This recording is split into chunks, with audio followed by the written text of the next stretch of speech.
Made by Shiny Show, the first thing this game does is something I very much like. You run it, adjust your options, get a short cinematic recap of its predecessor's story, more on that later, and boom, you're in a run. No barrier of entry or menu to go through. Go get playing and learn it through actions. Given its nature as a roguelike, this is ideal to get your hands wet and show you upfront what kind of game it is.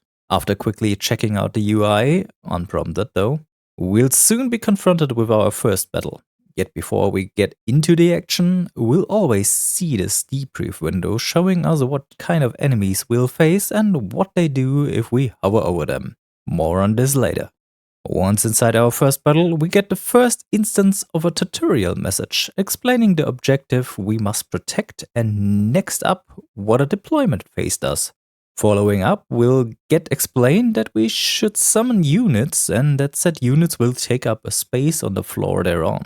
Although not directly harmful, a core aspect isn't getting mentioned. We'll get back to that soon. Finally, enemies will start to appear and we get some more minor hand-holding before we get given a few cards and are expected to do something. We quickly check out our cards, throw what seems to be a buff on our units and hit enemies with damage spells before we run out of energy and end our turn. Now we'll get to see what our units do, and to that end, let's explain a bit more what this game is. At its core, Monster Train 2 is something of an in-between of an auto battler, a deck builder, mixed in with some tower defense elements for good measure. As enemies enter the train, they'll get pummeled by our placed units on their way up. Yes, way up. Here we come back to the not mentioned core aspect I glossed over before. There is now an enemy on an upper floor. This is something that isn't mentioned through all those short hand-holding moments, and you can miss this if you're new to this game. You have to place units on more than just one floor if you want to get anywhere in this game. And this is simply not apparent through this tutorial phase. Call me pedantic, but this could have been better worded or shown, as the symbol for switching a floor isn't exactly clear for someone new to the game, given the UI is somewhat cluttered from the perspective of a new player. Now, is this an offense so bad you cannot overlook it? No, but it is something that definitely can be frustrating and thus should be noted.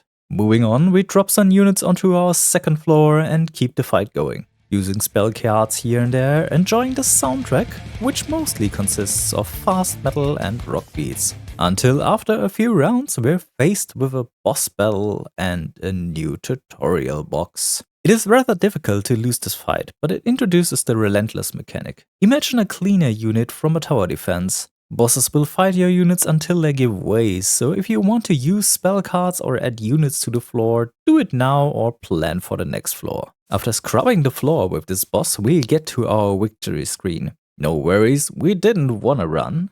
We just get to the next important part of the game, card drafting. As I mentioned earlier, this game is also part deck builder, and this is when you start to build.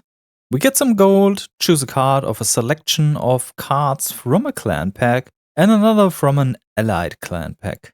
This means something, but it's something we can't influence now, so we'll pick our cards and move on. Back onto our map screen, we'll face a new choice, selecting our rail.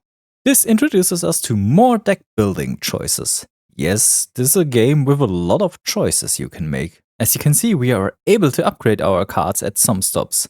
But which type of card we can upgrade is decided by our choices on the map screen. There are many things you can decide and get with the rail you take, but one thing you can't is the next battle you face. And with that, onward to the next fight.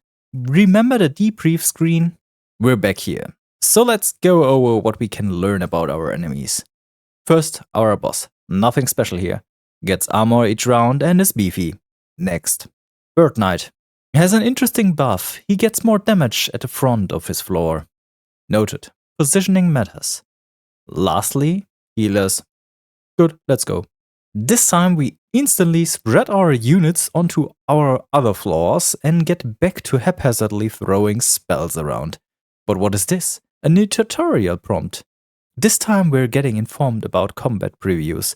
Although the game tells us the predicted outcome of battles, it doesn't tell us how that comes to be. And this tests what you know about your own build. Let's take this moment and explain a main mechanic very much ignored by the tutorial: buffs and debuffs. The way we go about winning runs here is by utilizing the mechanics of our clans and how those interact with each other. For example, our starting clan are the Banished, with their core mechanic of Weller buffs. This Weller grants the front unit on the floor armor after each fight, and all units affected get more damage depending on the stacks of Weller. Getting more Weller stacks and taking care about the positioning of our units is key for this clan. Our allied clan for this first run are the Pyreborn, the ones contributing those fire starter cards we've been using to off the enemy healers. The mechanic they contribute is the Pyregale, a stacking debuff that adds a flat amount of damage, equaling the stacked amount for each hit an enemy takes. Nothing too complicated for beginners, but left completely unexplained. Given the necessity of being able to utilize those unique aspects of our chosen clans, I'd say this is a major blunder, not even mentioning this while explaining other less important information. Moving on, we win this battle and it is very unlikely to lose at this point. But in the upcoming battle, this might change for many new players. Back on the map screen, something of notice is the new type of stop we have. This is the random event encounter. It gives you some type of encounter and a few choices. Notable about this is that the outcome of each choice is shown, so no randomly taking bad stuff. If you do it knowingly. Before our next battle, we pick up another enemy smasher and throw some mods onto our units, preparing for a tough fight. Truth be told, this is the battle where most new players will lose their first run. Every third battle in a run confronts you with, for lack of better words, bigger boss. Those have unique effects, more health, and test your builds and your adaptability. The game even gives us a tutorial message about it and explains another unique aspect about those bosses. They are already on the map attacking another floor each round.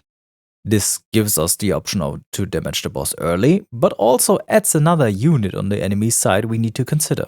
As a side note, we get another prompt informing us about trigger abilities, which rubs more salt in considering we never got anything about buffs and debuffs, which arguably is more important. For now, let's say we lost this battle and get into what happens next.